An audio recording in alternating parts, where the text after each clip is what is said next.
guys, it's Lauren L. O'Brien again. I'm coming with you with another book review.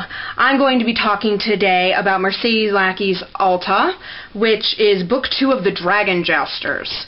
I know, I haven't done a video about book 1 because I read it like 3 years ago. It's been a while. I'm sorry. That's kind of what I do.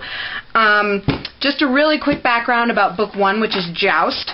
It follows a war between the countries of Alta, the name of this book, and TANIA. Vetch is the main character of this entire quartet, because there's 4 books in it. He was an Altan whose country was taken over by the TANIA army, and his farm was forced under control by this horrible guy named Kefti the Fat, who killed Vetch's father. They made serfs of everybody else. He sold every other member of Vetch's family, and basically tortured poor Vetch here, and gave him the name Vetch. His real name is Kiron. Kiron was eventually saved by a dragon jouster. Both sides have dragon jousters, as you can see. They ride dragons, and they have huge lances, and they attack each other in the war. And Ari saw Vetch when he was a kid being tortured by this jerk, and so he saved him and made him his dragon boy, which, you know, is like a little underling. And Ari is a different type of dragon jousters. Most of the dragons in these books, they are caught wild and fed this drug to keep them tamed. And Ari did not do that. Instead, he caught an egg and he raised the dragon. And so Vetch learned all of this while being his dragon boy. And then he raised his own dragon, Avatri, this beautiful thing right here. And with Ari's help, when Avatri could ride Avatri, he fled to Alta. So that's what happened in book 1. This is book 2. This book, the reason it took me so long between the 2 books is because with this book, I didn't want to keep reading it. I got into it. Mercedes Lackey is a great writer. She writes all the time. She's known for her Valdemar, Heralds of Valdemar series. But this one didn't keep my attention. I got about this far in, and then that far in, and was done, and I was bored.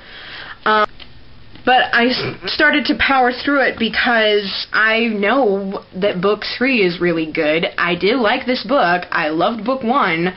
So I wanted to keep reading it. But yeah, it didn't hold my attention at first. Like, I got into it and then it was boring. But then, the whole point of this book is that he is going to create an entire wing of dragon jousters raising their dragons just like him.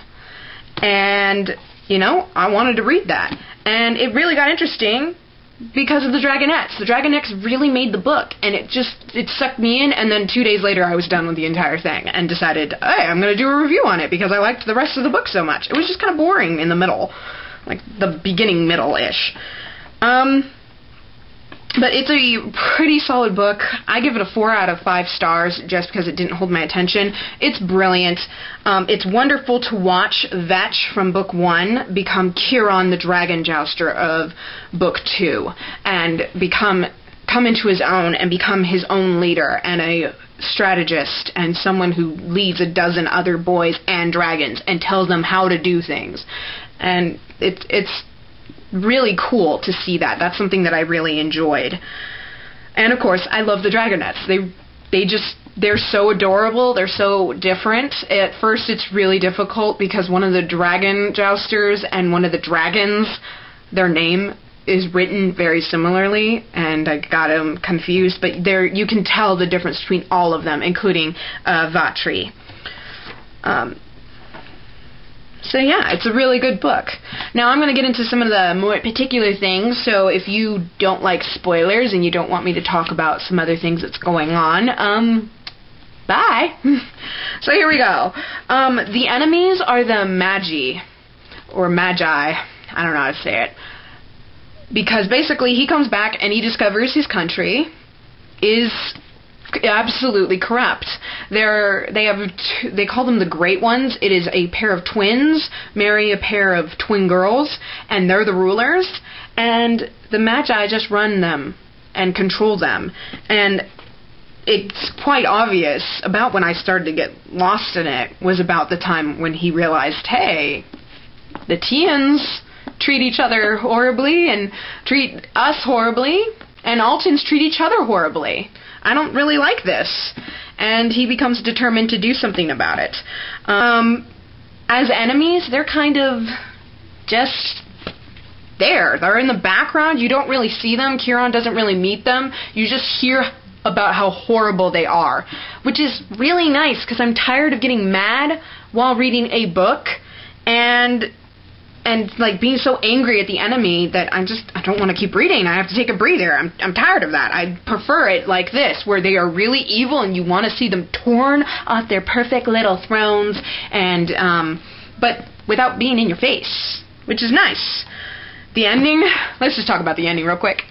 I love the ending, where instead of starting the war, they basically are like, okay, if you guys are going to do a war, you're going to do it without having dragons, without having jousters, and we're going to build our own country.